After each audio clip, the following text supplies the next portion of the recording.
네, 여러분 안녕하십니까? 본격 밀리터리 팟캐스트 밀떡 함께합니다. 고현준입니다. 반갑습니다. 안녕하세요. 국방정론 박찬준입니다. 안녕하세요. 놀러온 정명섭 작가입니다. 네. 자, 유튜브 또 혹은 팟캐스트로 함께해주고 계신 분들, 뭐 요즘 계속해서 꾸준한 응원 보내주시고 댓글들 많이 달아주고 계신데 조금 더 활발한 참여를 기대해 보겠습니다. 주변에 입소문도 좀 내주시고요. 이제 구독하는 거는 이제 많은 분들이 아시는 것 같아요. 네네. 그러니까 스마트폰 내 것만 갖고 구독하면 부족하다. 옆에 있는 가족들 거, 네. 친구들 거 다 들고 오셔가지고 구독은 좀 눌러주세요. 이게 구독 누르는데 이게 돈 드는 줄 아시는 분들이 있어요. 그쵸. 전혀 돈이 들지 않습니다. 편안하게 좀 눌러주시면 고맙겠습니다. 밀떡 기억해 주시면 좋겠고 좋아요 눌러주시고요. 댓글도 많이 달아주시기 바랍니다. 댓글은 저희가 또 소통하기 위해서 노력하고 있기 때문에 궁금한 점도 좋고 그렇죠. 아니면 저희가 다루는 이야기들에 있어서 여러분의 의견을 보내주시는 것도 좋고 혹 가다가 보면 우리가 뭘 잘못 말했다고 그쵸. 바로 잡아주시는 네네. 분들도 있습니다. 이런 내용들도 언제나 환영하니까 맞습니다. 댓글 네. 많이 달아주시면 고맙겠습니다. 자, 오늘은 어떤 이야기 해볼까요? 오늘 이런 이야기 한번 해보고 싶습니다. 튀르키예가 개발을 하고 있는 차세대 전투기, 그들의 차세대 전투기가 사실은 출발 시점이 우리랑 똑같았어요. 비슷했죠. 네. 그리고 우리 KF-X 사업에 초반에는 인도네시아보다 먼저 그렇죠. 우리가 협력 국가로 생각했었죠. 생각했고 많은 협상이 있었는데 음. 튀르키예가 자기네하고 맞지 않다. 그래서 독자로 나갔던 너무 많은 걸 요구했죠. 네, 그랬던 사업이 하나 있습니다. 그것이 몇 달 전에는 택싱을 하더니 출고식까지 하게 됐어요. 그리고 칸이라는 우리의 이제 보라매라고 하는 명칭과 대비되는 그들의 명칭, 칸이라고 하는 명칭으로서 전투기까지 이제 명명을 하다 보니까 그 이름이 칸이에요. 네. 자연스럽게 우리와 비교를 해볼 수 있는 시간, 튀르키예의 사업은 어떻게 진전될 것인가 이런 관점에서 이야기 한번 나눠보고 싶어서요. 칸이면 징기스칸 할 때 그 칸인가? 튀르키예의 그 역사를 보면 자연스럽게 몽골 연결이 되는 거예요. 제국의 그 종이니까. 칸이 네. 연결이 되잖아요. 전 그런 거 아닌가 싶기도 하는데 아직 그 부분에 있어서는 이제 깊게 알지를 못해서 다만 스펠상으로 볼 때 그거 아닌가 싶어요. 맞아요. KHAN이야? KAAN인가? 뭐 그렇더라고요. 보통 샤브샤브 집에 많이 붙어 있는. 그렇죠. 왜냐하면 튀르키예가 돌궐족이 그렇죠. 전신이었고 돌궐은 또 몽골과 가까운 그러니까 이제 튀르키예 지역성으로. 투르크의 한자식 표현이 돌궐이니까. 맞습니다. 네. 그렇군요. 이런 것도 재밌네요. 그리고 초기에 우리가 KF-X라고 불렀잖아요. 네. 터키의 차세대 전투기 사업은 TF-X. TF-X. 그리고 이제 여러 가지로 스펙이랑 비교가 많이 됐었어요. 실기체가 뜨기 전에. 그러니까 얼마 전에 행사가 있었다는 거 아니에요? 이거를 출고 알리는 행사. 네. 출고 행사를. 네. 그걸 혹시 다 보셨어요? 저는 외신을 통해서도 봤고 영상도 좀 봤는데요. 우리랑 비교를 한다면 우리는 이제 21년 제가 기억하기로는 4월 9일 날 우린 출고식을 했고 그때 이제 우리 밀떡의 한 패널분 원래 제가 초청받았는데 좀 대신해서 가셨잖아요. 그 기억도 새로운데. 근데 2023년 그러니까 2년 후 2023년 5월 1일 날 튀르키예는 칸이라고 하는 전투기 출고식을 명명했습니다. 예. 출고식이라는 건 어떻게 진행이 됩니까? 그냥 이렇게 뭐, 보여주나요? 그렇죠. 일종의 이벤트죠. 전투기를 전면에 내세우면서 기동을 해요? 기동 안 하죠. 기동을 안 하고? 여러 주요 인사를 그러니까 이게 맞는지 모르겠는데 모토쇼 같은 겁니까? 신차 발표. 신차 발표. 네. 똑똑하단 말이야. 그게. 가끔 두려울 때가 있어요. 너무 똑똑해서. 그러면 그렇게 한번 그러니까 선을 보인다. 네? 이렇게 이해를 하면 되겠군요. 보통 전투기 개발이라는 게 막대한 시간과 돈이 들어가니까 네. 사람들이 전투기 제대로 날 것 같아? 음. 돈은 이렇게 제대로 쓰고 있어? 막 이렇게 특히 세금으로 사용되기 때문에 우리도 돌이켜보면은 계속 사람들이 의구심을 가졌거든요. 그 의구심을 털어내는 가장 좋은 게 그 공개할 때 실물이 목업이 아니라 실물이 나오는 그 순간이죠. 네. 그 우리랑 비교해보면 이제 시차로 치면 한 2년 정도 차이가 나는 거 아니에요? 근데 이제 개발 상황을 보면은 뭐 크게 이야기하면 6년 이상 차이가 난다고 더 봐요. 벌어지는구나. 네, 저는 그렇게 보고 있는데 시점상으로는 뭐 출고식까지는 이게 2년 차인데 사실은 많은 전문가들이 튀르키예 전투기 사업은 망할 거다. 내지는 너무 리스크가 크다. 이런 이야기를 많이 해서 그동안은 특별하게 우리하고 비교 대상이 아닐 수도 있어서 네. 제가 뭐 그렇게 관심을 안 가졌는데 급진전되는 그런 계기가 좀 있었죠. 우리도 그런 자극을 받을 수 있는데 튀르키예가 가장 크게 자극받은 게 뭘까요? 바로 F-35 프로그램에서 퇴출된 거죠. 퇴출돼서 그들은 이제 대안이 없는 거예요. 그렇지. 그들이 공군력에 아주 중추가 되는 게 F-16이잖아요. F-16을 전 세계 미국 다음 내지는 맞습니다. 다음으로 많이 운영하고 있는 국가인데 그 이후에 전투기를 F-35로 생각을 했는데 퇴출이 된단 말이에요. 심지어 사업에도 참여를 했었는데 파트너 중에 하나였었는데 그러면 자기들의 차기 전투기 사업이 다 뒤엎어지는 거죠. 원래 생각하고 있던 계획에서 변경이 계속되고 있었어요. 그러니까 자연스럽게 딜레이가 되고 있고 여러 가지 정황, 그 전투기만 필요한 게 아니라 그 칸이라는 전투기에 들어가야 되는 여러 사업들이 있거든요. 또 엔진도 있어야 되고 우리 그렇죠. 뭐라면 있죠. 항전 장비, 예. 그다음에 여러 가지 뭐 미사일 네. 이런 것들이 튀르키예가 준비가 돼 있냐라는 생각이 저도 계속 들고 있더라고요. 그런 걸 경험해 봤을 때는 우리랑 비교했을 때 6년 정도 더 지금 처져 있지 않나. 그러면 이렇게 보고 출고 행사를 할 때 봤던 그 칸은 어떻게 평가를 하세요? 그 칸은 가장 쉽게 얘기하면 아무것도 들어있지 않은 껍데기만. 깡통. 그러니까 이제 나쁘게 얘기하면 깡통 전투기인 거예요. 네. 그거를 이론적으로는 구조 시험기다, 구조 시제기다라는 표현도 써요. 가장 쉽게 얘기하는 게. 그 디자인만 보여준 거 아니에요? 말하자면. 예, 지상에서 구조에 관련된 그런 것들을 시험해보고 하는 지상에서만 움직이는 뭐 거기다 엔진을 달면 택신까지는 가겠죠. 그러니까 큰 차네. 응, 큰 차. 예. 그거 이제 비교가 되고 그거를 그런 시제기를 2대 만들 예정이고 그 중에 한 대를 지금 제작해서 계속 보여주고 있는 출고 거고요. 행사할 때 봤던 게 그런 내용이고. 네, 그렇습니다. 그러면 이제 비교를 본격적으로 한번 해보자고요. 우리 보라매와 칸의 비교가 될 텐데 뭐 사업적인 것부터 시작해서 실제 이 기체 안에 들어가야 될 아까 말씀하신 뭐 여러 가지 엔진. 그 뭐 엔진, 뭐 함전 장비 등등등을 다 비교할 수 있는 거 아니에요? 가장 중요한 게 저는 이제 엔진이라고 엔진이다. 보거든요. 아. 엔진이 없으면 어떤 전투기도 뜰 수가 그렇겠죠. 없고 엔진의 성능과 추력에 따라서 전투기의 기동성, 그다음에 항속거리, 무장 탑재량이 결정되기 때문에 가장 중요한 걸 꼽으라 그러면 저는 반드시 엔진을 꼽는데 우리는 어쨌든 미국제 엔진을 탑재하고 있고 국산 엔진을 자체 개발할 프로그램을 이제 진행하고 있는 중이잖아요. 근데 튀르키예 같은 경우는 여기서부터 이제 사실 좀 삐그덕거리고 있죠. 튀르키예 같은 경우는 엔진에서부터 문제가 발생할 수 있는 게 미국제 엔진은 이제 사용 못하고 있고 그다음에 유럽제 엔진도 좀 애매하고 왜냐면 이제 사이가 계속 나빠지고 있으니까 그렇다고 뭐 러시아제 엔진을 할 수도 없고 남은 건 이제 우크라이나 정도 얘기가 나오고 있긴 하지만 우크라이나도 엔진 기술이 만족할 만한 성능을 제공할 수 있느냐는 또 다른 문제거든요. 네. 엔진 문제를 나중에 얘기하려고 했는데 중요하다고 하시니까 먼저 얘기 드리면 우리보다는 훨씬 유리한 위치에 있었죠. 있었다.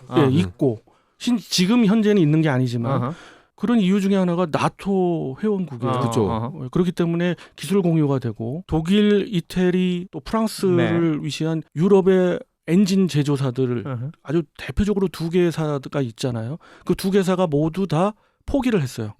그것은 튀르키예의 정치적인 리스크. 에르도안의 정치적인 리스크가 있고 또 하나는 에르도안 그 양반도 제2의 빠꾸 없는 양반이야. 그 양반. 빠꾸 없는 양반. 제가 보기엔 그래요. 그런 것들이 있죠. 예. 또 하나의 큰 리스크 중에 하나는 그들이 고유의 IP라고 표현할까요? 그들의 고유의 기술이 없기 때문에 엔진을 합작을 한다 하더라도 과도한 기술을 요구를 하는 거예요. 그러면 롤스로이스라든가 프랑스 회사들이 다 나잡아지는 거죠. 너 미래의 경쟁자? 아니야. 그러니까 굳이 튀르키예랑 하고 싶지가 않은 거지. 그 돈도 조금 주면서 기술은 다 내놔. 뭐 이런 형태가 계속 요구되고 있기 때문에 뭐 이런 표정을 보시면 에르도안 스타일인 것 같기도 그렇죠. 하고. 예. 그래서 엔진 부분에 있어서는 자체 개발을 하는 것을 좀 뒤로 미루고 당장은 급하기 때문에 결국 어디하고 접촉을 했느냐? 제너럴 일렉트릭과 접촉을 했습니다. 그래서 제너럴 일렉트릭에 그래도 본인들이 가장 많이 쓰고 있는 게 F-16에 장착되어 있는 엔진이지 않습니까? 우리도 많이 쓰고 있고 그것이 뭐 F-15K도 우리도 쓰고 있잖아요. 그 계열 엔진을 가장 최신형을 장착을 한다. 근데 거기에다가 그 스펙을 보면 반드시 그렇게 명기되어 있어요. 일단 그 왜 명기가 되어 있는지를 아직도 이해를 못하는데 슈퍼 크루징 능력을 추구한다. 근데 슈퍼 크루징 능력이 F-15K에서 안 돼요. 네. 진정한 슈퍼 크루징 능력이 아니에요. 뭐지? 그래서 얘네들은 그만한 엔진을 장착을 안 하면서 슈퍼 크루징이라고 하면 이거 또 거짓말인가? 뻥인가? 이런 생각도 있는데 그들의 근미래 자기들의 엔진 개발을 슈퍼크루징 능력을 장착한 걸로 하겠다. 근데 거기에 좀 단서가 되는 거는 칸이라는 전투기는 우리 보라매하고 비교했을 때 크기 차이가 좀 나요. 우리는 F-16보다는 좀 크고 그리고 호넷보다 좀 작은 그런 기체잖아요. 근데 칸 같은 경우는 심지어 F-22보다 큰 건 물론 F-15K 우리가 지금 가장 대형 전투기 네. 우리가 보유 운영하고 있는 그 기체보다 커요. 조금 더 커요. 그러니까 상당히 큰 기체가 되어버렸어요. 이게 원래는 우리처럼 처음에는 조그만 그쵸. 기체로 갔어요. 예. 근데 필요에 의해서 점점 커진 거예요. 개념이 바뀐 거죠. 뒤집어지고, 처음에는 엎어지고 뭐 처음엔 F-35의 보조용 전투기 아니면 동급의 전투기로 시작을 했죠. 그러다가 F-35를 손에 못 넣게 되니까 점점 더 대형화되는 그런 기체로 왔죠. 개념 설계부터 문제가 F-35에 이탈되면서 그러면 그 F-35의 역할까지 다 해야 되니까 네. 얘가 근데 너무 큰 거 아니에요 그래도? 그러다 보니까 크기를 키운 이유가 바로 슈퍼크루징을 하기 위한 엔진이 크다고 해서 꼭 슈퍼크루징 능력을 발휘할 수 있다라는 건 아니지만 그래도 당연히 커야 되잖아요. 그런 것도 고려한 설계가 아닌가 싶은데 이게 이제 잘 될지 안 될지는 그러니까 지금까지 나온 건 G 얘기를 해주셨지만 이제 접촉했다 정도지 이게 결정된 사항은 아닌 거죠? 결정됐습니다. 됐어요? 일단 양산 기체에 G의 110 엔진 계열이 들어간다는 거는 확정이 됐어요. 확정이 됐다. 예. 그리고 지금 아까 말씀드렸던 구조 시험 기체 예. 시제기 있잖아요. 그것이 택싱을 했다고 그랬잖아요. 거기에 장착한 엔진도 G의 엔진이에요. 하지만 터키와 미국의 관계가 예전 같지가 않은 상황이라 예. 미국이 원하면 엔진 공급 언제든지 스톱해버릴 수 있거든요. 그게 TFX 그 칸 전투기의 미래에 저는 가장 큰 걸림돌이라고 생각하고 있습니다. 근데 이제 신뢰를 바탕으로 하는 그런 국가들이 많이 있지 않습니까? 네. 그 중에 하나가 저는 미국이라고 보는데 미국이 오케이 했다는 얘기는 자국의 양산 기체에 대해서는 뭐 제공하겠죠. 문제는 제가 정 작가님 말씀에 동의하는 바는 터키가 자국의 기체 소요로만은 역시 터키도 성공할 수가 없어요. 그러니까 그들도 장사를 해야 될 거 아닙니까? 그렇습니다. 예. 결국은 수출이 관건인데 그럴 때 제동 걸겠죠. 우리 엔진 장착해서는 안 돼. 이러겠죠. 그 참 튀르키예는 이게 뭔가 이게 이러지도 못하고 저러지도 못하는 그런 느낌도 있을 것 같아요. 맞습니다. 예. 지금 당장 급하니까 진행해야 되는 것들도 있겠지만 장기적으로 봤을 때는 이게 제 식의 표현이니까 장사를 하기 위해서는 여러 가지 리스크들을 본인들도 안고 가야 되는 거 아니에요? 그렇습니다. 가장 큰 리스크 중에 또 하나가 우리하고 비교가 돼서 이제 말씀드리는데 F-35처럼 병렬식 개발을 한다는 거예요. 이 얘기가 무슨 얘기냐면 기체를 어느 정도 규모를 갖다가 이제 설계를 할 때 미리 다른 여러 가지 버전으로 제반의 그런 어떤 기술들이나 이런 것들은 갖춰놓고 가야 된다 그러거든요. 그렇죠. 그래서 항전 장비는 우리 기술이 어느 정도 수준이고 모자란 거는 기술 이전을 받아서 어떻게 하겠고 네. 이걸 여기다 탑재할 때 이 정도 설계면 되겠다. 이런 것들이 다 된 다음에 최종적으로 기체에 대한 어떤 개발이 들어가야 되는데 비교가 되자면 F-35랑 비슷한 거예요. 예. 일단 같이 가요 다. 그런데 항전 장비 쪽이 상당히 기술력이 떨어져요. 이상하네. 그러니까 터키가 이 전투기를 만들 때 공공연하게 했던 얘기가 2023년 그러니까 터키 공화국 100주년 예. 때 띄우겠다. 열병식 때. 보통 뭐 50주년, 100주년 이럴 때 네. 뭐 한다고 말은 잘 하죠. 그래서 지금은 다 물 건너가긴 했지만 5월 달에 그나마 뭐 택싱하고 출고식하고 보여줬던 것도 그 여파고 그러니까 또 5월 달에 선거가 있거든요. 대통령 선거. 뭐 그런 여파도 좀 있죠. 네, 그런 분석을 하는 분 계셔요. 네. 그러니까 이게 지금 이제 우리와의 비교를 얘기하지만 그 사업 자체가 뭔가 약간 리스크가 있는 것들이 많았었기 때문에 언제 어떤 형태로 얘가 진짜 완성품이 나올지는 모르는 거라면 그러면 이제 우리의 보라매와 성능적인 그러니까 보라매는 뭔가 이렇게 실체가 있으니까 성능적인 거를 생각했을 때 우리보다 그러면 결과적으로는 뒤에 나오는 거 아니에요? 그럼 쉽게 말해서 우리보다는 업그레이드가 좀 돼서 나올 것이다. 이런 생각을 하기 쉽잖아요. 쉽게 만들죠 또. 왜냐하면 튀르키예가 이야기하고 있는 거는 뭐 대놓고 5세대라고 표방을 하고 있고 아니 그러니까 뭐 세대 그거는 자기들 말하는 거지. 나와 봐야 하는 거 아니에요. 5세대의 특징들이 있는데 그런 특징들이 구현되겠다는 얘기고요. 네. 안에 있는 그런 여러 가지 5세대만의 기능은 아직까지 구현될 수가 없는데 그러나 겉으로 볼 때는 상당히 5세대적인 특징들이 있어요. 그렇죠. 우리의 보라매가 F-22의 미니 F-22다라는 이야기도 하잖아요. 그 미니 랩터. 네. 그러니까 이게 스텔스 성능을 설계를 할 때는 그 플랫폼은 되게 비슷하게 나올 수밖에 없을 것 같아요. 그만큼 또 F-22가 잘 설계된 거죠. 그렇죠. 잘 설계됐다고 볼 수가 있어요. 그러니까 비슷하게 나오는데 역시 마찬가지로 튀르키예 칸도 거의 비슷해요. 특히 앞모습은 완전 판박이죠. 거기다 더 크고. 이렇지만은 그렇다고 해서 이게 5세대에 성공할 수 있는 스텔스 기체냐? 더 나아가 지금 튀르키예는 누구나 다들 6세대를 생각해요. 지금 6세대에 살아남기 위한 전쟁을 제가 보기엔 5개 기체가 피 터지게 할 겁니다. 이거 국가의 명운을 걸고 할 겁니다. 거기에 우리 대한민국이 반드시 있다는 거 제가 전 시간도 강조드렸었습니다마는 거기에 튀르키예 칸도 들어가려고 하고 있다. 그 5개의 기체 중에 이 후보 중에 하나인데 아직 가장 불안하고 리스크가 많은 기체인 거는 분명하다는 거예요. 그러니까 그건 튀르키예 희망일 거 아니에요. 그러니까 탑 5에 들어가고 싶다. 오, 희망이죠. 네. 가능성은요? 가능성이 제일 떨어진다고 보고 있는 게 자체의 기술력이 어느 정도 받쳐주고 나서 가야 되는데 그러니까. 그 부분에 있어서 좀 모자람이 있다. 혹자는 이렇게 이야기합니다. 뭐 키질레마라는 기체 무인 전투기를 먼저 띄웠다. 그리고 지금 많이 이야기하고 있는 베스트셀러 무인기다라는 하는 바이락트 TB2 같은 것들이 있기 때문에 튀르키예가 상당히 항공산업 또는 항공 기술력이 발달돼 있다고 생각하지만 전문가들은 그렇게 생각 안 하죠. 튀르키예는 T-1은 아니다 절대. 그래서 튀르키예가 마지막 막차를 타려면 바로 그런 기술을 제대로 이전받아서 자기 것으로 접목시키느냐 거기에 관건이 달려 있고 몇 가지 성공 사례들이 있어요. 우리의 K9 기술을 받았죠. 또 우리 K2 흑표의 기술을 받았죠. 그렇지만 그것이 성공했다고 아직까지 보이지 않잖아요. 알타이 전차도 결국은 그 오랜 기간 동안 양산이 안 됐죠. 네, 그러니까 이 부분도 그런 거를 볼 때 그렇게 희망적이지는 않다.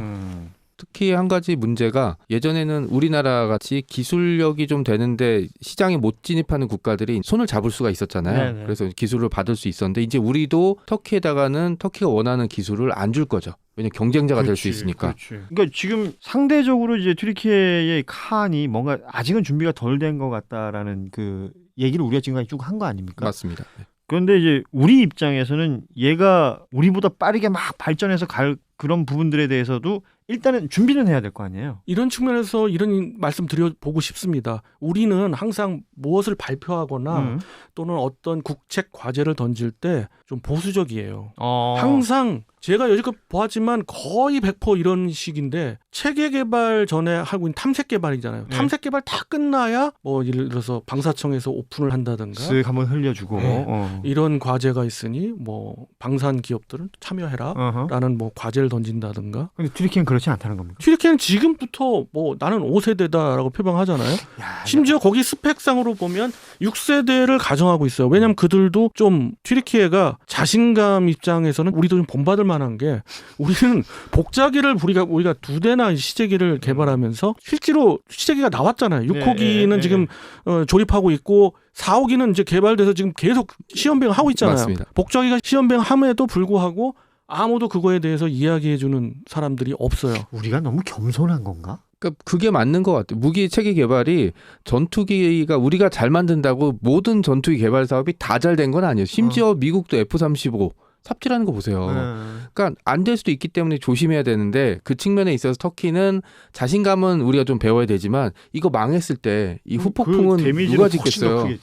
근데 거기서 조금 부럽다고 할까 그런 거는 바로 복자기예요. 우리는 복자기를 얘기하면서 거기에 대한 의미를 이야기 안 하는데 자신감은 있습니다만 확실하지 않으니까 이야기 안 하는 거고요. 네. 이게 어떻게 보면 동양의 정서하고도 좀 연결이 되는 것 같은데 튀르키예는 대놓고 그거는요. 근데 이건 국민성하고도 연결되는 거죠. 네. 유무인 복합을 위해서 우리가 만든 겁니다. 그 얘기 뭐예요? 6세대 우리는 표방하고 있다는 얘기잖아요. 그래서 앞서 말씀드린 대로 6세대의 5개 어떤 사업들이 지금 경쟁을 하고 있고 가장 앞서가고 있는 건 역시 뭐 전통이나 항공 기술력이나 모든 게 수십 년간 앞서가 있는 미국이 선두고 달리고 있습니다만 나중에 위너는 누가 될지 모르는 거예요. 그렇죠. 저는 대한민국 믿습니다. 가능성이 있다. 그럼요. 튀르키예 분들 이제 뭐 우리가 형제 나라 이렇게도 얘기하고. 그럼요. 네. 근데 국민성이 확실히 약간 그런 부분이 있어요. 예전에 제가 유럽 여행 가서 어떤 터키 청년을 하나 만났는데 잘 생겼어. 몸도 좋고 축구 얘기를 한참 했었어요. 뭐 그때 박지성 선수가 맨체스터에 있을 네. 때니까 뭐 축구 얘기 막 한참 하고 자기들 나라도 그 스타들이 있을 거 아닙니까? 그렇죠. 유럽 네네. 막 얘기를 해. 자기도 축구 잘한대. 그래갖고 이제 그 친구하고 이제 족구를 하게 됐어요. 개발이에요. 칸 얘기를 하는데 나 갑자기 그 친구가 떠올랐는지 모르겠어요. 네. 족구로 끝났네요. 네. 개발로 끝났어요. 네, 제가 보기엔 개발로 끝났. 자, 오늘 우리의 보라매와 이제 튀르키예 칸, 뭐 비교라고는 합니다만 이제 칸의 어떤 현실성에 대한 얘기도 함께 그렇죠. 했던 것 같아요. 이런 부분들 향후 또 어떻게 진행되는 것들이 있는지 관심 갖고 보는 것도 재미있을 것 같습니다. 자, 본격 밀리터리 팟캐스트 밀떡 오늘은 여기까지고요. 저희는 또 다음 시간에 인사드리겠습니다. 여러분 고맙습니다. 안녕. 안녕히 계세요. 안녕히 계세요.